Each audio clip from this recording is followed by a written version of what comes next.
What's happening, guys? Sam Adams here, and welcome to a brand new episode of Caffeinate today for February the 21st of 2019.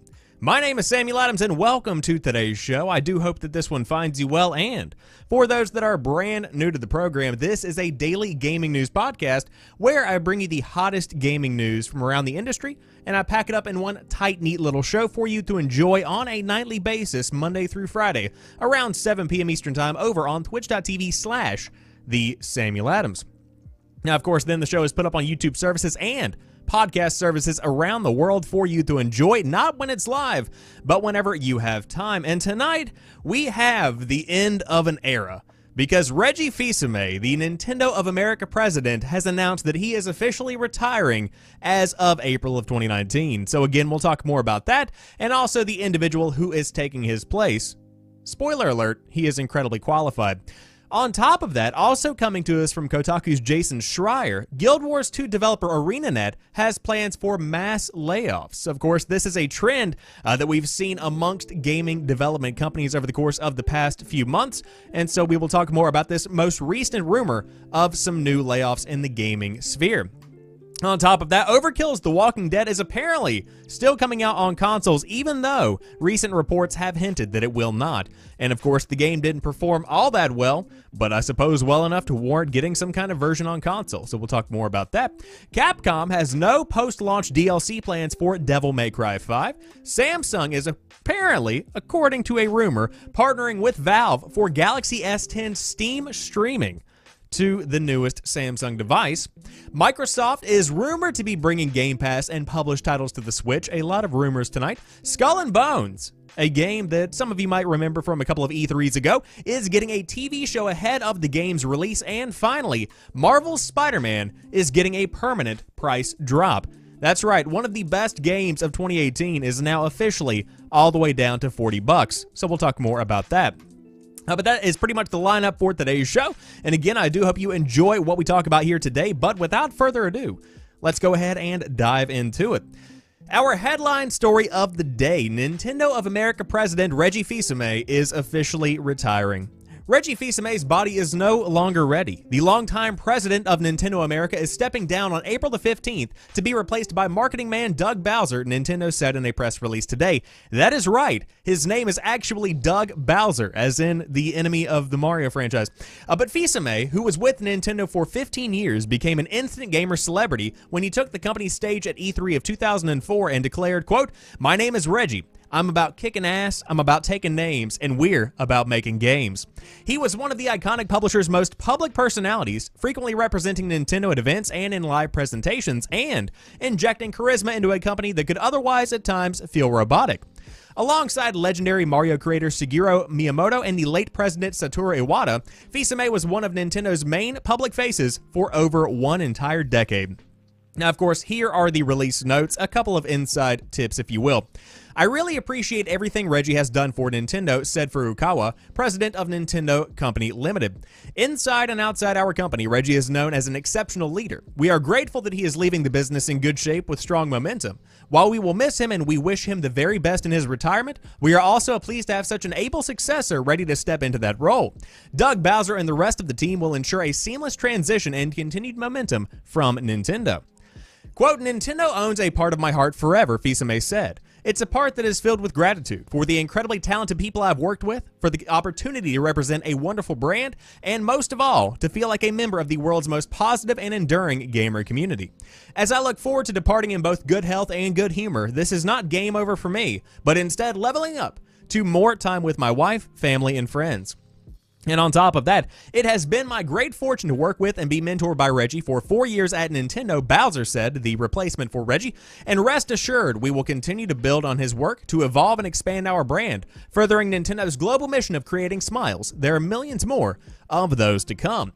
And so we have the end of an era, because as far back as I can remember, at least as far back as I have been paying attention to E3 and conferences and stuff like that, Reggie has always been in the center of the stage and really the center of the show.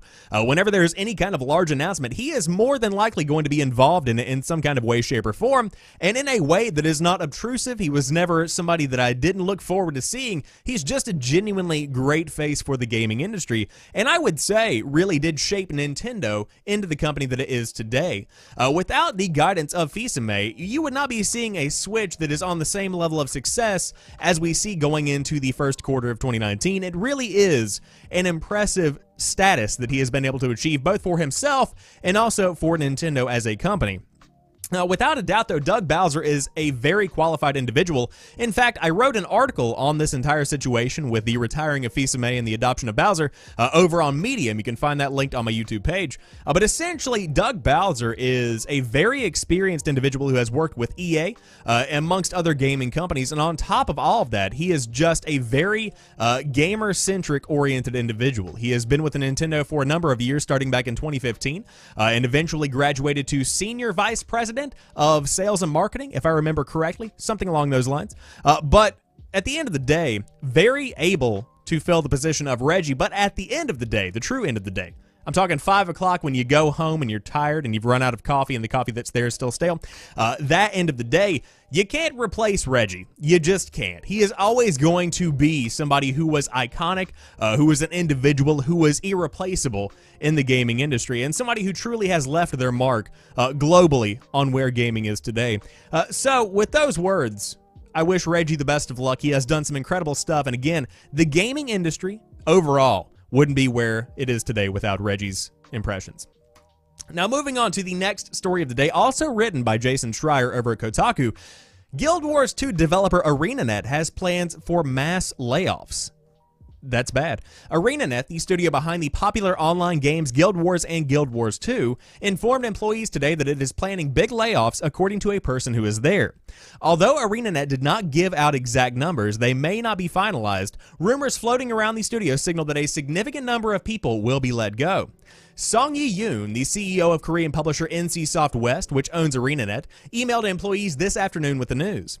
Our live game business revenue is declining as our franchises age. Delays in development on PC and mobile have created further drains against our revenue projects, while our operating costs in the West have increased, she wrote.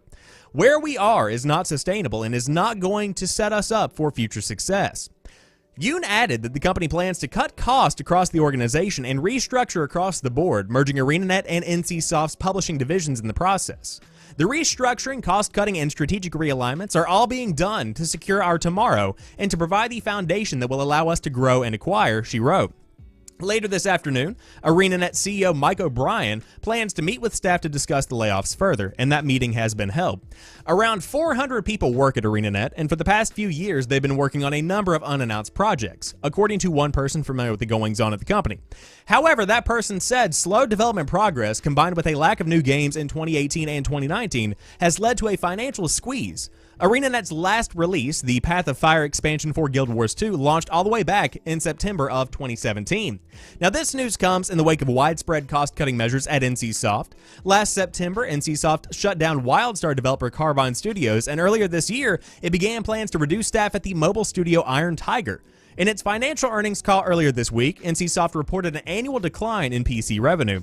Now, there has not been any kind of official comment at the time of this podcast, but I have seen some people talking on Twitter that it has been confirmed this is all factual, this is stuff that is happening, and of what I understand, they aren't going to be let go of immediately in a Telltale-esque kind of way. Instead, if these rumors are to be believed, and if these employees are to be believed that are speaking out on Twitter, the company is treating everybody that is potentially being affected very well, and they're being very transparent about the entire process. Of what I gather, 2 months of compensation, 2 months of severance, is going to be given at the end of their employment. And at the time of this podcast, again on February the 21st at around 7:10 p.m., we don't know exactly who is going to be affected. We don't exactly know which employees are going to be laid off, and people don't know about their futures with ArenaNet. Now, if I had to guess, I would say you could be seeing upwards of about half of the company laid off. That's just my estimation. Again, I have been kind of keeping up in a very loose way what's going on with Guild Wars and with ArenaNet, and it's not looking good. The game is just not where it needs to be to sustain development for one entire studio, essentially, and also with NCSoft Publishing, stuff like that. It's a very complex issue. But with that being said, as always, anybody that is affected by this, it always sucks to lose your job, no matter where you work. whether that be at Walmart or whether that be at ArenaNet or Telltale or Activision, wherever it might be. It always sucks when you lose your job. So again, everybody that is affected, I hope you land on your feet. Again, this is not exactly the same situation that we've seen in the past. It does sound like this company is treating its employees fairly well, even on their departure. But we'll see what happens, and I will let you guys know when we know more factual information, more concrete information about what is happening behind the scenes over there at ArenaNet. But shockingly enough, we've been talking about Overkill's The Walking Dead for the past couple of weeks, and it seems like the game itself is not as dead as we all thought. Despite recent reports, Overkill's The Walking Dead apparently is still actually on track for consoles. Rise from your grave, it very well could. Despite reports to the contrary, 505 Games has announced that troubled co-op shooter Overkill's The Walking Dead has not been canceled on PS4 and Xbox One and is merely in a state of extended postponement. That doesn't sound good. I read that and see life support. The stories of said title's cancellation came after some pre-ordered customers started receiving refunds from point of retail, with some of these retailers stating that they had been told by Overkill's The Walking Dead's publisher that the ports had been canned. 505 then issued a statement saying that the console editions of the drab PC shooter were still going ahead as planned. You have to appreciate their tenacity. Despite some amazing marketing promos, Overkill's The Walking Dead launched to a general apathy from critics and fans, even with some of its developers blowing the whistle on a supposedly terrible period of development. The console ports were expected to have launched this month, and there is currently no release date as of right now, but the game is out on PC. This screenshot that I'm showing right now, that is nothing like the game itself. The game does not look nearly that good. Overall, as I said, I believe that was yesterday, a couple of podcast episodes ago, whatever it might be, the game itself just did not live up to the fans' expectations. There was a general understanding that this was going to be a stellar Walking Dead FPS that people have been looking forward to for a very long time, and it just didn't live up. It just did not fulfill what people had expected it to fulfill. And so with that came, I suppose, less than stellar sales. Still pulled $3.7 million in the last quarter of 2018, but just nothing like it very well could have been if it had been a good game. To see it still on track for consoles isn't necessarily surprising, but will this actually see the light of day? That's still what I'm wondering, because whenever you see stuff like the PlayStation Store giving out refunds, that is definitely telling that there is something going on behind the scenes. Because if I know one thing about the PlayStation Store, it's that it can be very difficult to actually get your money back. So for them to be canceling pre-orders and just giving money back and saying this isn't happening, there's got to be something going on the back end of this, and some people are just trying to kind of cover their tracks or change what's inevitably going to be coming. Now, I do hope the game comes out at some point, because I'm sure there are going to be some people out there that do enjoy this, and that's one thing that I do want to, mention here. Even if you hate a game, if everybody in general is in agreement that a game is not great, there's still going to be some person out there that says this is their favorite game, and so I suppose you might as well go ahead and release it if you do have the funds for that and if it makes sense in a financial way. But right now, as of this podcast, it does seem like The Walking Dead is still on track to come out on the PS4 and the Xbox One alongside its PC release, which again is already out. So will this be a summer release? Will it be a fall release? Will it be canceled altogether? You'll have to tune in next time, because man, there's just a lot of stuff up in the air over there behind the scenes at 505 Games and Overkill. But moving on to the next story of the day, finally some good news, if I do say so myself. Capcom has no post-launch DLC plans for Devil May Cry 5. In what has become a break from the norm, Capcom is not releasing any post-launch DLC for Devil May Cry 5, with the exception of the free Bloody Palace update. Matt Walker, a producer on the game, announced the lack of plans in answer to a fan on Twitter. The two previous Devil May Cry games, DMC Devil May Cry and Devil May Cry 4, were both replete with costumes and weapons to buy post-launch, so it's nice to know in advance that what you're buying is all you're going to need going forward. The point that I want to drive home with this one is that it is incredibly sad and also incredibly telling that in today's day and age, we have to have a Game Informer article that says there is not going to be any kind of post-launch DLC. That is literally, in a nutshell, where the gaming industry is in 2019. Now, with that being said, I want to see more of this. I want to see more no post-launch DLC. I want to see games that are released and that are complete and that are ready to be played until they cannot be played anymore.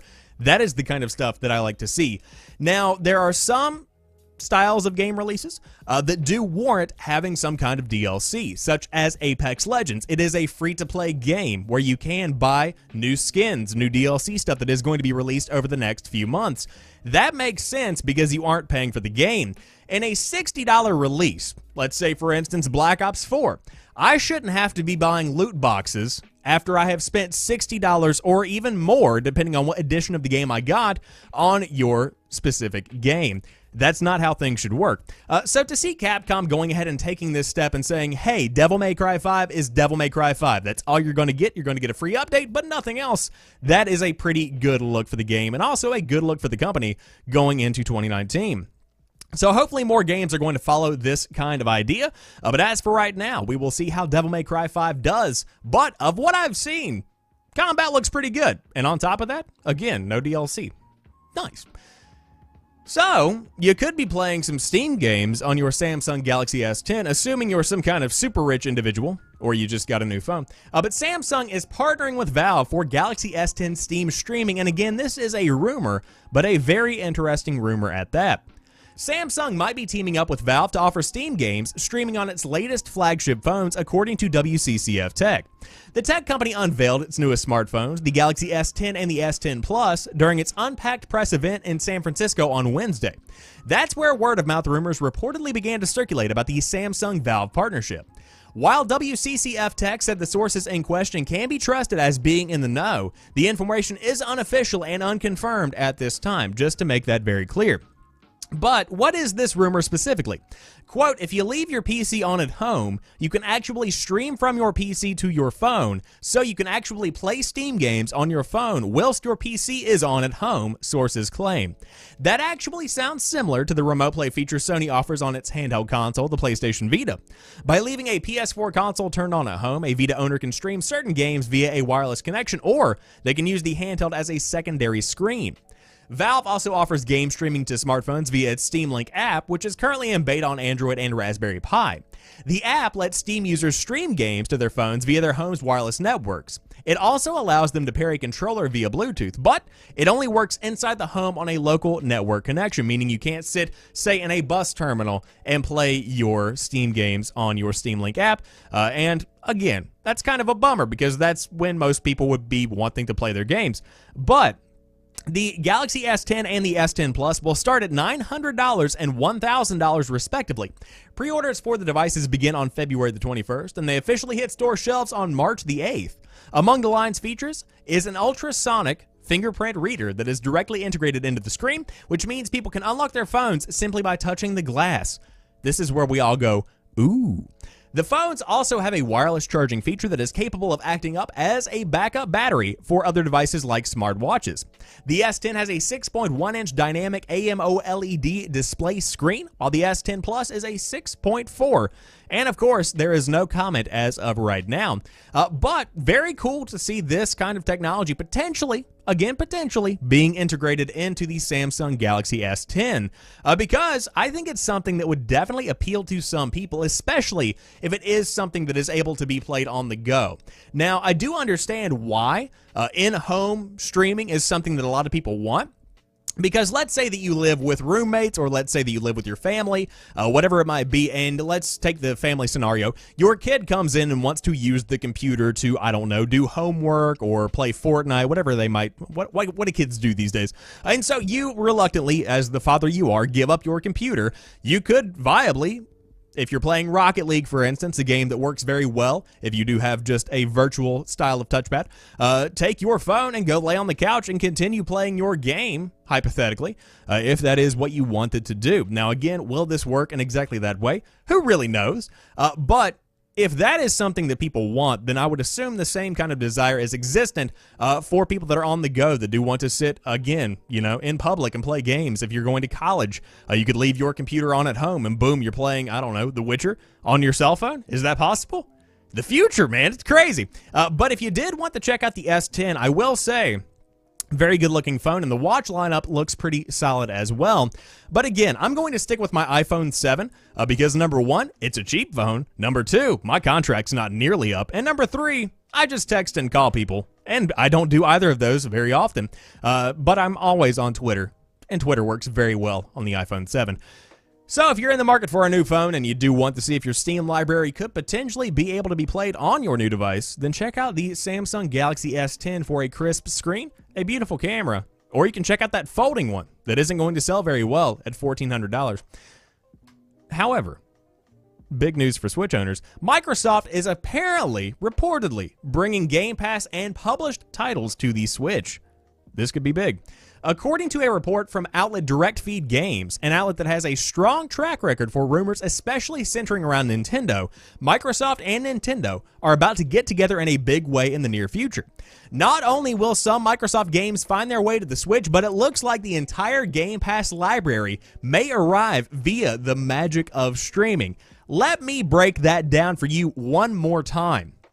The entire Game Pass library could arrive via the magic of streaming. That is the Gears games, that is the Halo games, that is Sea of Thieves, for instance, that is Crackdown 3. Everything on Game Pass being playable on the Nintendo Switch is a complete and total game changer.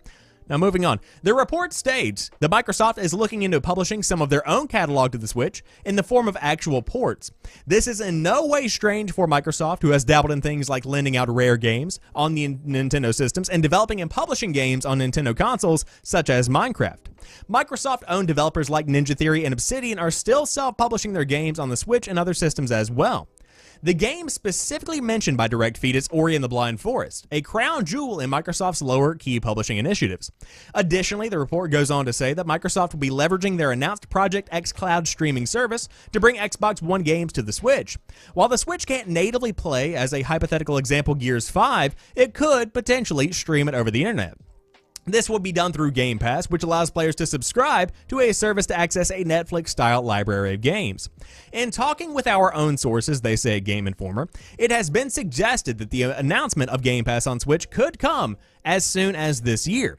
This is not surprising, as Microsoft has been eager to expand Game Pass out as far as they can, announcing plans to revamp it for PC, of which there is limited support right now.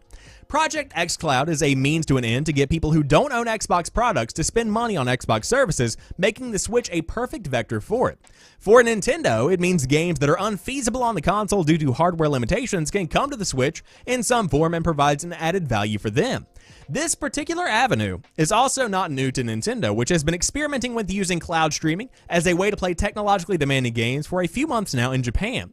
Games like Resident Evil 7 and Assassin's Creed Odyssey have Switch ports in Japan, streaming a special version from a local server. Game Pass on the Switch would be no different. Now, of course, they have speculated about tons of this kind of technology over there at Game Informer, but right now, this could be absolutely game-changing for Nintendo and also for Xbox overall. Because just think about that install base for Game Pass after that. Because let's say you pay $10 a month, you literally pretty much have an Xbox One merged with your Nintendo Switch, or at least the highlights of the Xbox One lineup are now on the Nintendo Switch. That is something that young me, like very young me, would have absolutely died for. That is crazy. Now the question is, can they integrate multiplayer together? Can you play, I don't know, Gears of War 5, as the example in the article did say, on the Nintendo Switch and have a multiplayer match against somebody playing on the Xbox One? I would assume you could. That's something that is kind of crazy to think about. But on top of that, I'm thinking about the potential for games being ported to the Switch from the Xbox lineup, and one specifically comes to mind. Of course, they mentioned Ori and the Blind Forest. I personally would love to see ReCore come to the Nintendo Switch. I think that game would be right at home, and I think it's one that is very underappreciated for this generation of consoles. ReCore is a fantastic game, one that is just truly worth your time if you are getting around to playing something in your backlog. But we'll see what happens with this. Again, could this happen this year? Absolutely. I would go ahead and go out on a limb and say that you might be seeing, I suppose I was going to say Reggie Fils-Aime, but that's not happening anymore. You could be seeing Doug Bowser on the stage at E3 with Microsoft announcing Game Pass integration with Xbox Game Pass, or in the Nintendo Switch. You know what I'm saying. It could be a big deal going into the conference season. So I'll keep you guys up to date as to what happens, but as for right now, the rumors are beginning to fly, and there is nothing better than a flying rumor. But if you are into television shows instead of playing games, I've got a good pirate show for you. Skull and Bones, the incredibly generic title but a game that looks incredibly good, is getting a TV show ahead of the game's release. Skull and Bones, Ubisoft's upcoming ship combat game, taking the much acclaimed feature from the Assassin's Creed games and spinning it off into its own game, is coming out later in the year. Before it hits, however, Ubisoft is partnering with a TV studio to show off the pirate-oriented world. According to The Hollywood Reporter, Ubisoft is working on adapting the game as a, quote, female-driven drama set in the lawless frontier of the Indian Ocean at the end of the golden age of piracy in the 1700s. That is all the details that we have so far, but it is a strong vote of confidence from Ubisoft for the delayed game, which is intended to release this year. Ubisoft recently announced a commitment to expand to further adaptations, having announced Child of Light and Werewolves Within adaptations as part of their Ubisoft Film Initiative. Skull and Bones is releasing for PlayStation 4, Xbox One, and PC later on this year. And again, for those that don't know, as the article briefly mentioned, Skull and Bones is a game that is literally the Assassin's Creed 4 Black Flag combat, but fleshed out a bit more. And it really does look fantastic of what I saw from a couple of E3s back. Now, will this game actually come out in 2019? It could. And I would highly recommend a name change because Skull and Bones just sounds like, I don't know, one of those games you would get from a Burger King kids meal or like a cereal box where it's on the floppy disk or the DVD drive and you put it into your computer. It just doesn't seem like a $60 title.